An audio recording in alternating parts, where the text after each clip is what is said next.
Doctor, അമ്മയുടെ വയസ്സ് കൂടുംതോറും ഉണ്ടാവുന്ന കുഞ്ഞിനുള്ള ജനറ്റിക് പ്രോബ്ലംസ് കൂടുന്നതായി നമ്മൾ കാണുന്നു. അതെന്തുകൊണ്ടാണ്? 35 ഇയേഴ്സ് ആണ് നമുക്കൊരു കട്ട് ഓഫ് വരുന്നത്. അഡ്വാൻസ് മെറ്റേണൽ ഏജ് എന്ന് പറയാൻ.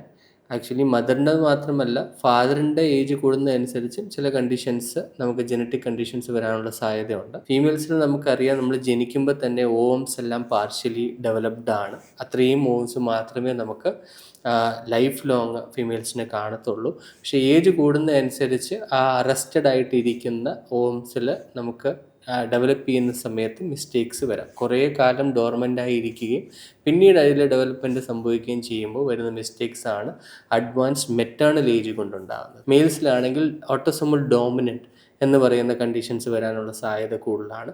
കാരണം അവരുടെ റെപ്ലിക്കേഷൻ്റെ നമ്പേഴ്സ് കൂടുതലാണ്. Throughout life sperms develop ആയിക്കൊണ്ടിരിക്കും. പക്ഷേ ഈ റാപ്പിഡ് റെപ്ലിക്കേഷൻ കാരണം സംഭവിക്കുന്ന ചില എറേഴ്സ് മിസ്സാവാൻ സാധ്യതയുണ്ട്. ആസ് ഏജ് പ്രോഗ്രസ്സസ് ഈ എറേഴ്സ് അക്കുമുലേറ്റ് ചെയ്യുകയും ഒരു 40 ഇയേഴ്സൊക്കെ കഴിയുമ്പോഴേക്കും ഇത് സിഗ്നിഫിക്കൻ്റ് ആയിട്ട് ബേബിയിലേക്ക് ട്രാൻസ്മിറ്റബിൾ ആകാനുള്ള സാധ്യതയും വരാറുണ്ട്.